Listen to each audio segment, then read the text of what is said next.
Welcome back to hot topic. S Rammohan garu, అభివృద్ధి కోసం నిధులు కావాలంటే ఏకగ్రీవాలు వేలం పాటు ప్రోత్సహించడం కరెక్టేనా? నిజంగా ఈ సాంప్రదాయాలు ప్రజాస్వామ్యాన్ని బలోపేతం చేస్తున్నాయా, బలహీనపరుస్తున్నాయా? ప్రస్తుతం మన ఈ గ్రామ పంచాయతీ ఎన్నికలకు సంబంధించి జరుగుతున్న ఏకగ్రీవాలు మీరు ఎలా చూస్తారు? ఇవి ప్రజాస్వామ్యబద్ధంగానే జరుగుతున్నాయంటారా, లేదా రాజకీయ ఒత్తిళ్లు ఎక్కువ కనిపిస్తున్నాయా? సతీష్ గారు, మీకు ప్యానెల్లోని మిత్రులందరికీ నమస్కారం. నమస్తే. అండ్ నేను ప్రేక్షకులు కూడా ఇది ఎన్నికల నిఘా వేదిక తరఫున మేము కొన్ని దీని పరిష్కారాలు కూడా చెప్పినాము. దానికి తర్వాత వస్తాను. నేను 45 ఏళ్ల క్రితం పంచాయతీ మెంబర్ నేను, రవి గారికి తెలుసు.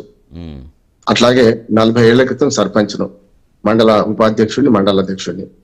వరుసగా 15 నుంచి 20 ఏళ్ళు పంచాయతీరాజ్ వ్యవస్థలో పనిచేసిన వాడిగా నా అనుభవాన్ని మీకు చెప్పే ప్రయత్నం చేస్తాను. ఒకటి, రెండోది మీరు అడిగిన ప్రశ్న కూడా పరిష్కారం కూడా చెప్తాను. ఎప్పుడు కూడా సమస్య వాడిన కంటే పరిష్కారాలు కూడా కావాలి. ఇంతకుముందు రాజేంద్ర రెడ్డి గారు చెప్పిన ఆవేదనతో నేను కూడా పాల్పంచుకుంటూ 2001 నుంచి ఇప్పటి వరకు 5 బ్యాచ్లకు వరుసగా ఎలక్షన్ జరిగే అన్ని బ్యాచ్లకు కూడా మేము టీఎస్ పార్ట్, అంతకుముందు అపార్ట్ ఉండేది, అని శిక్షణ కూడా ఇస్తున్నాం. ప్రతి దగ్గర ప్రతిసారి నేను జిల్లాలు మారుస్తున్నాను, కొత్త జిల్లాలో కొత్త సర్పంచులు కలుసుకోవడం వీలవుతుంది కదా అని చెప్పి.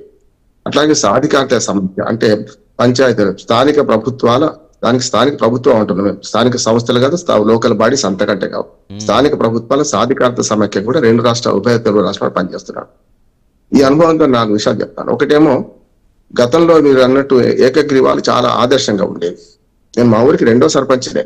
మా ఊళ్ళో 29 ఏళ్ళు ఒక దొర ఉండేవాడు. ఆ దొరకు వ్యతిరేకంగా పోటీ చేసి నేను గెలిచాను కూడా. ఏమంటున్నానంటే, చాలా సార్లు గతంలో పాతుకుపోయిన రాజకీయాలు ఉండేవి. చాలా వరకు అప్పుడు కూడా ఏకగ్రీవాలు జరిగేవి. కొంచెం పెత్తందారి వారసత్వం, లేకపోతే వాళ్ళకి భయపడో బాబాడో ఉండేవాడు. కానీ తర్వాత ఎప్పుడైతే ప్రభుత్వాలు ప్రోత్సహించడం మొదలుపెట్టినాయో, కొత్త వర్గాల నుంచి కూడా చాలా వరకు సర్పంచులుగా ఎన్నికైన వాళ్ళు ఉన్నారు, అద్భుతంగా పనిచేసిన వాళ్ళు ఉన్నారు. అసలు స్థానిక ప్రభుత్వాల గొప్పతనం గురించి చెప్పండి, 2 మాటలు చెప్పొచ్చు సతీష్ గారు. దేశంలోని ప్రధానమంత్రులు తయారు చేసిన స్థానిక ప్రభుత్వాలే. చూడండి, మీరు చిత్తరంజన్ దాస్, సుభాష్ చంద్రబోస్, లాల్ బహదూర్ శాస్త్రి, నెహ్రూ, సర్దార్ వల్లభాయ్ పటేల్, మన దగ్గరకు వస్తే ప్రకాశం పంతులు, జలగా వెంకటరావు గారు, పివి నరసింహారావు గారు, వీళ్ళందరూ స్థానిక ప్రభుత్వాల నుంచి వచ్చిన వాళ్ళు. గతంలో మీరు 50 వీళ్ళందరూ కూడా చాలా పెద్దది చరిత్ర. స్థానిక ప్రభుత్వాల నుంచి వచ్చిన పై స్థాయికి వెళ్ళిన వాళ్ళందరూ కూడా గ్రామ స్థాయిలో, క్షేత్రస్థాయిలో ఆలోచించారు, క్షేత్రస్థాయిలో పథకాలు రచించారు, క్షేత్రస్థాయిలో ఏం జరగాలని కోరుకున్నారు. అందుకనే ఆనాడు గ్రామీణ అభివృద్ధి కేంద్రాలు అంటే CDPOs అనేవాళ్ళం. అంటే ఎప్పుడైతే 52లో సమాజ అభివృద్ధి కేంద్రాల నుంచి మొదలుకొని 59లో పంచదార వ్యవస్థ ఏర్పడితే, 64లో చట్టం ఏర్పడితే, 73, 74 రాజ్యాంగ సవరణ వచ్చేదాకా సజావు జరిగింది అంటున్నాడు. రాజ్యాంగ సవరణలు మంచివి, కానీ ఆ రాజ్యాంగ సవరణ దిక్కుమాల పదవులు 2 కొత్తవి తీసుకొచ్చి పెట్టి 3 అంచెల వ్యవస్థను, 3 అంచెల వ్యవస్థ ఉంది ఇప్పుడు కూడా. 3 అంచెల వ్యవస్థ కాదు, 5 అంచెల వ్యవస్థను కొందరు, 5 అంచెల వ్యవస్థ కాదు, 3 అంచెల వ్యవస్థ ఉంది. మిగతా 2 పదవులు అజాగాల స్థలాలను ఎంపీటీసీ, జెడ్పీటీసీ అని తీసుకొచ్చి, అది రాజకీయ నిరుద్యోగులకి దీని ముందే తీసుకొచ్చి, పనికి లేకుండా వాళ్ళు ఎందుకు ఎన్నిక అవుతారో వాళ్ళకి తెలుస్తలేదు, ఏం చేయాలి అంతకంటే తెలుస్తలేదు. 3 మంచి వ్యవస్థల మీద లింక్ ఉన్న దాన్ని పాడు చేసి ఇప్పుడు ఎన్నికలు జరుపుకుంటున్నారు. ఈ ఎన్నికల్లో ఏవైతే మనకు ఏకగ్రీవం అనేదో చాలా దుర్మార్గంగా జరుగుతుంది. గతంలో ఏకగ్రీవాలు జరిగే, ఇంతకుముందు రాజేంద్ర గారు చెప్పారు కదా, చాలా కరెక్ట్ అయ్యి. ఎందుకంటే ఒక ఆదర్శవంత యువకుడు వచ్చి చేస్తే మన ఊరిని బాగు చేస్తారని చేసేవాళ్ళు. ఇప్పుడు ఎమ్మెల్యేలు, ఎంపీలు ఎట్లాగో సూట్ కేసులు మోసి కొత్తగా రాజకీయాలు మొట్టమొదటిసారి వచ్చి వ్యాపారవేత్తలు ఎట్లాగా రాజకీయాలు పాడు చేసిండ్రో, ఇప్పుడు ఇది కూడా గ్రామ స్థాయిలో మొదలైంది అంటున్నాడు. ఎక్కడ ఉంటాడు, ఆ దొరలో లేకుండా బయటలో ఎక్కడ ఉంటాడు, లేకపోతే ఎవరైనా సరే ఒక వ్యాపారవేత్త ఎక్కడ ఉంటాడు. ఆయన వచ్చి ఊళ్ళో ఇప్పుడు 73 లక్షలు, 80 లక్షలు కొనుక్కుంటున్నారు. ఏం సాధిస్తారు? మొత్తం ఊరి నుంచి వచ్చిన రూపాయి రాదు. పాప వాళ్ళ తప్పు కూడా కాదు, వాళ్ళ 1 రూపాయి కూడా దాన్ని సంపాదించుకునే పరిస్థితులు. ప్రెస్టేజ్ క్వశ్చన్ అంటున్నాను. దీనిలో ఏమవుతుందంటే శలభాన్ లాగా మాడిపోతున్నారు సర్పంచులు. గతం పాత సర్పంచులు ఎవరిని అడగండి, నా జీవితంలో పోయినా మళ్ళీ మాత్రం పోటీ చేయాలంటున్నారు. చూస్తున్నాం కదా ఎందుకు అంటున్నారు వాళ్ళు. ఒక చిన్న ఉదాహరణ చెప్తాను నేను. పోయినసారి 2019లో ఎన్నికైన సర్పంచ్లకు మేము భూదాన్ పోచంపల్లి స్వామి రామానంద తీర్థ దానిలో మేము శిక్షణ ఇచ్చాం. 474 మంది శిక్షణ ఇచ్చారు. ఒక ఎస్టీ సర్పంచ్, ఒక 800 ఓట్లు మాత్రమే ఉన్నాయి. ఆమె బోర్డు ఏడ్చింది లేచి, సార్ నాకు మనసులో పడతలేదు, ఇప్పటికే ఎకరం భూమి పోయింది, ఇంకో ఎకరం భూమి ఎసరు వచ్చింది అన్నది. ఏమైందమ్మా అన్న. భీమాబాయి ఆమె పేరు. ఒక చిన్న గిరిజన తండాకు 800 ఓట్లు ఉన్న దానికి ఆమె ఎస్టీ సర్పంచ్ గా ఏకగ్రీవంగా ఎన్నికైంది. ఏమైందమ్మా అన్న అంటే ఆమె ఏమన్నదంటే, సార్ నేను ఏకగ్రీవం ఎన్నికైనా కానీ డబ్బులు కలిసి ఎత్తుకైతే ఏకగ్రీవం ఎన్నికైనా కదా అని. అంటే వీళ్ళందరూ నేర్చుకోవాలి, ఇప్పుడు కొత్తగా వచ్చిన వాళ్ళందరూ కూడా. ఏమన్నదంటే ఆమె, సార్ నేను ఏకగ్రీవం ఎన్నికైనా 4 పోటీలో పడ్డారు సార్, మనిషి 5 లక్షల రూపాయలు ఇవ్వన్నారు, ఇచ్చేసిన. వాళ్ళందరినీ విత్డ్రా చేసి 20 లక్షలు అయిపోయింది. అప్పుడు 30 లక్షలకు అద్దెకరం అమ్మినా 5 లక్షలు అయిపోయింది. ఊరోళ్ళందరూ ఏమన్నారు, మరి మీరు కాంప్రమైజ్ అయితే లాభం లేదు, మాకు సంగతి ఏంది, మాకు దావతి పెడతావా లేదా అన్నట. అన్ని కుటుంబాలకు దావత్ పెట్టిందట. అదొక 5 లక్షలు ఖర్చు అయింది. మేకపోతులు వచ్చేసేసింది, అయిపోయింది. ఈ మిగిలిన 5 లక్షలు మొత్తం మీద అటో ఇటో కార్యకర్త ఉంది, ఏకగ్రీవం కదా అయిపోయింది. అయితే దానికి ఏం షరతు పెట్టిందట అంటే అర్ధెకరం భూమి ఒక గుడికి ఇవ్వాలి, గ్రామదేవత గుడికి ఇవ్వాలి, ఇచ్చేసింది. అది కూడా అగ్రిమెంట్ గా రిజిస్ట్రేషన్ కూడా చేసింది. సర్పంచ్ ఎన్నికైంది. ఒక అర్ధెకరం ఏమో ఈ పైసలు ఖర్చు అయిపోయినాయి, ఒక అర్ధెకరానికి ఏమో ఆ భూమి ఇచ్చేసింది. ఇప్పుడు సమస్య ఏంటంటే బాగానే ఉందేమో అయిపోయింది కదా అన్న, ఏం లేదు సార్, రూపాయి వచ్చేది లేదు, ఇవి చూస్తున్నాం కదా 2-3 నెలల నుంచి ఏదో వస్తుందని నేను చేసిన. ఇప్పుడు కొత్తది ఏమంటున్నా అంటే ఊరోళ్ళందరూ కలిసి నారు పోసిన వాడు నీరు పోయాడా, నువ్వు ఇంకో అర్ధెకరం భూమి అమ్మతో ఏం చేస్తుంది, గుడి కూడా కట్టేయాలి నువ్వే అంటున్నట. ఇది ఎడుపాలి. దీన్ని బట్టి అర్థం చేసుకోవచ్చు కదా. ఇవాళ 73 లక్షలకు 50 లక్షలకు కొన్న వాళ్ళందరూ కూడా గుళ్ళు కట్టిస్తామంటూ బడి కట్టిస్తామంటే ఒక్కడట్లేదు. నాకు విచిత్రం అంటే ఈ మొత్తం లెక్కలు చూస్తే ఒక్కరైనా బడి కట్టిస్తా అంటున్నా చెప్పండి, ఒకరు బడి కట్టిస్తా అంటే బడి కట్టడానికి కూడా అవసరం లేదు. మరి దేనికి ఒక ఒప్పందం ఉండదా అంటే రామ్మోహన్ గారు జనరల్ గా ఎలా ఉంటుంది, ఇప్పుడు ఇలా ఏకగ్రీవాలైనప్పుడు ఈ రోడ్డు వేయించాలి లేదా దీనికైతే మేము ఏకగ్రీవంగా మేము ఎండుకుంటామని ఒప్పందాలు అగ్రిమెంట్లు ఏమి ఉండవా అంటే జనరల్ గా నోటి మాటలేని అదే కదా సమస్య. ఎక్కువ గుళ్ళ ఒప్పందాలు జరుగుతున్నాయి. నేను చెప్పాను కదా ఇప్పుడు ఆమె చెప్పినట్టు గుళ్ళ ఒప్పందాలు జరుగుతున్నాయి, కానీ బళ్ళ ఒప్పందాలు ఇప్పుడు రోడ్ వేస్తామంటలేరు. ఈ 73 లక్షలు వేస్తామంటారు, అకౌంట్ లో వేస్తామంటారు. అది ఎంతవరకు తర్వాత మోసపోయిన వాళ్ళు కూడా ఉన్నారు. అంతేందుకు ఇప్పుడు ఈ మధ్యన సర్పంచ్ సంఘం వాళ్ళందరూ కూడా ఉద్యమాలు చేస్తున్నారు. ఏమంటే గత ప్రభుత్వం చేసిన పనులు మాకు డబ్బులు రాలేదని కొంతమంది చాలా మంది ఇష్యూస్ చూస్తూనే ఉన్నాం. అవుతున్నాయి. వాళ్ళందరూ ఆవేదన ఏంది, ప్రభుత్వం ఒత్తిడి చేసి వాళ్ళతో పనులు చేయించింది. చూడండి ఇప్పుడు గతంలో సర్పంచ్ అంటే నేను చేసినప్పుడు చెప్తాను, కలెక్టర్ కూడా ఎదిరించేవాడిని నేను అవసరమైతే. నేను JRY పనులు చెయ్యను, మేము కాంట్రాక్టర్లను కాదు, మేము నీకు లొంగి ఉండమని చెప్పి JRY వచ్చింది కొత్తలో మమ్మల్ని ఏమన్నారంటే బలవంతంగా పనులు చేయమన్నారు.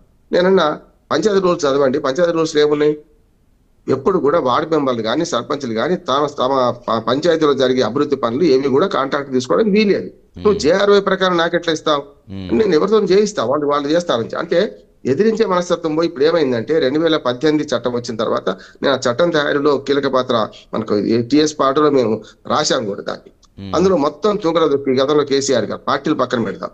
ఆయన ఏం చేసిండు, ఇప్పుడు మన సర్పంచ్లను మస్కూరోళ్ళగా మార్చాడు. మీరు పట్టణ ప్రకృతి వనానికి భూమి చూపించకపోతే సర్పంచ్ సస్పెండ్ చేస్తా అంటారు.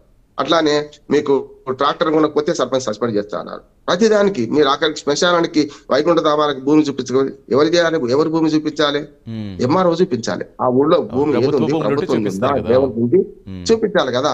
సర్పంచ్లను బాధ్యత చేసుకుంటూ సర్పంచ్ల మెడ మీద కత్తి పెట్టి మొత్తం అంతా నా వ్యవస్థ నాశనం చేశాడు. ఇప్పుడు ఈ 2 ఏళ్లుగా అసలు సర్పంచులు లేదు, ఏం లేదు. చెప్పండి, నేనేమంటున్నా అంటే ఏకగ్రీవాలు కాకుండా ఒక మంచి ప్రతిపాదన మొన్న మేము సోమాజిగూడ ప్రెస్ క్లబ్ లో ఎన్నికల నిఘా వేదిక తర్వాత సాధికారత సమాఖ్య తరఫున మేము ఒక మీటింగ్ పెట్టి ప్రభుత్వానికి ఒక వినతి పత్రం ఇచ్చినాం. అప్పటికే ఓడి వెళ్ళిపోయింది, అంటే అప్పటికే రిజర్వేషన్ ఖరారు అయిపోతే అవుతున్నది. కానీ ఏమంటున్నా అంటే ఏకగ్రీవ ఎన్నిక ప్రజల ఓటు హక్కు నిరాకరిస్తున్నది. దీనికి ఏం చేయొచ్చు అంటే మనకు మంచి అవకాశం నోటా అనేది ఒకటి ఉన్నది కదా. ఇప్పుడు 4 నిలబడ్డ నోటా అయితే ఒక క్యాండిడేట్ చూస్తున్నాం, కల్పిత క్యాండిడేట్ అంటే ఊహాజనిత కల్పిత క్యాండిడేట్. అటువంటి అప్పుడు రామ్మోహన్ రావు నిలబడదామని నేను అందరినీ అయిపోయింది. కొన్న తర్వాత నేనే సర్పంచ్ అవుతా అనుకుంటున్నా. నన్ను ఇష్టం లేని ఊళ్ళో ఉంటాడు కదా, మరి వాళ్ళు ఓటా ఏం కావాలి. కానీ మేమేమంటామంటే ఊహాజనిత నోటా అని ఒక అభ్యర్థిగా పెట్టి రామ్మోహన్ రావు వర్సెస్ నోటా పెట్టండి. నోటాకి ఎక్కువ ఓట్లు వస్తే రామ్మోహన్ రావు అనర్హుడు పనికిరాని వాడని తేల్చేయండి. మళ్ళీ వచ్చే ఎన్నికల్లో మళ్ళీ పెడితే కూడా ఇక రామ్మోహన్ రావు అనర్హుడు పనికిరాని తేలింది కదా, పక్కన పెట్టండి, కొత్తగా మళ్ళీ ఎన్నికలు జరపండి అంటున్నారు. ఇది కేవలం ఆచరణ సాధ్యం అవుద్దా కాదా తర్వాత సంగతి. నేనేమంటా అంటే ఇది ఒకటి పెడితే భయం ఉంటది. ఎట్లాగో ఎన్నిక తప్పదన్నట్టు పోటీ చేస్తారు కదా, ఎన్నిక తప్పదన్నప్పుడు అందరు పోటీ చేస్తారు. ఎట్లాగో నోటాకు పోటీ పెడితే వ్యక్తి పోటీ పెడితే చేస్తారు కదా. పార్టీల రహితంగా జరిగే ఎన్నికలు అందరికీ తెలుసు, పార్టీల గుర్తుల మీద కాదని తెలుసు. ఏమన్నా అక్కడ ప్రలోభాలు పెడితే ఫిర్యాదులు చేయడానికి ఫిర్యాదులకు సంబంధించి ఎన్నికల కమిషన్ ఒక నెంబర్ కూడా ఇచ్చింది, ఒక వెబ్సైట్ కూడా ఏదో లాంచ్ చేస్తుంది. మరి ఎందుకు అంటే చేయకుండా ఉంటున్నారా, మరి యాక్షన్ తీసుకోవడంలో వైఫల్యం కనిపిస్తోందా? అక్కడే వస్తుంది సార్. నేను ఏమంటే దీని పరిష్కారం ఇది అంటున్నాం మేము. ఈ పరిష్కారం ఇప్పుడు సాధ్యం కాదు. ఒక పరిష్కారం రేపు వచ్చే ఎన్నికలతో ఆలోచన చేయాలి. ఇంకోటి ఏమైందంటే పంచాయతీరాజ్ చట్టం ప్రకారం కానీ ప్రలోభ పెట్టి కానీ ప్రమాణాలు చేసి కానీ ఎట్టి పరిస్థితుల్లో ఎన్నిక జరపొద్దు అన్నది. ఇవాళ వేలం పట్టలు నిర్వహిస్తున్న బహిరంగంగా ఎన్నికల కమిషన్ ఏం చేస్తున్నట్టున్నాడు. ఎన్నికల కమిషన్ చేతులు ముడుచుకొని ఎందుకు కూర్చున్నట్ట, ప్రభుత్వానికి సంబంధం లేదు. ప్రభుత్వం విడిచిపెట్టింది, ఇప్పుడే నడుస్తుంది. ఎంపైర్ పాత్ర ఎన్నికల కమిషన్ చేయాలి. ఏం చేయాలి? ఇటువంటి రుజువులు పోతున్నాయి, వాడి దగ్గరికి మాట్లాడుకుంటూ ఊరుకుంటున్నారు. అట్లెందుకు మన ప్రమాణాలు విమానాలు కూడా చేయొద్దు. చట్ట ప్రకారం చెప్తున్నాను, అడ్వకేట్ కి చాలా కేసులు వేసిన, చాలా మంది పెరుగన్నం మీదనో అట్లా ప్రమాణాలు చేసి ఓట్లు వేయించుకుంటున్నారు అంటే దాని మీద కేసులు వేసి ఆ సర్పంచ్ సస్పెండ్ చేసిన సందర్భాలు ఉన్నాయి. మేము ఇప్పుడు ఏమంటున్నానంటే రెండు జరుగుతున్నాయి. బహిరంగంగా ప్రమాణాలు చేస్తున్నారు. హనుమాన్ మందిరం మీద ముందట మేము అందరము కట్టుబడి ఉంటామని ఓటర్లతో ప్రమాణం చేయించారు కదా. ఈ దుర్మార్గంగా చట్ట ప్రకారం నేరం కదా, వేలంపాట రాజకీయాలు నేరం కదా. వీటి గురించి పట్టించుకోవాలి.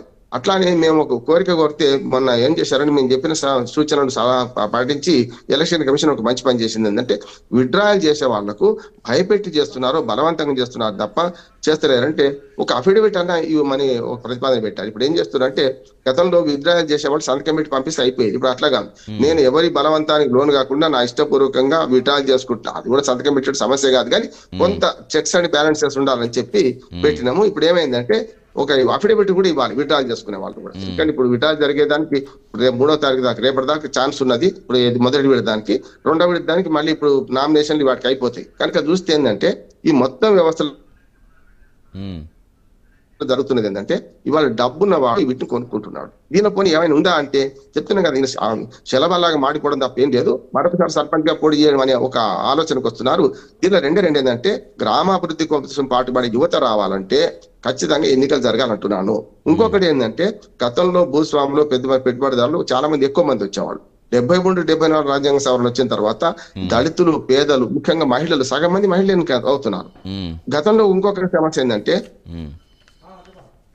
ఎన్నికైన మహిళలు కానీ, పేదలు కానీ, లేకుండా దళితులు కానీ వాళ్ళకి అనుభవం వచ్చేలోగా పదవి పోతుంది. రెండోసారికి అవకాశం లేదు కదా. రెండోసారి మొత్తం మీద 1%, 2% కూడా వాళ్ళకి అవకాశం వస్తుంది. ఎందుకంటే రిజర్వేషన్లు మారుతుంటాయి కదా. గతంలో కేసీఆర్ గారు ఒక మంచి ఆలోచన ఏం చేసిందంటే తమిళనాడు పరిస్థితి మేము చాలా మంది వినతిపత్రం ఇచ్చినాం. తమిళనాడులో 2 సార్లు రిజర్వేషన్ కంటిన్యూ అవుతుంది.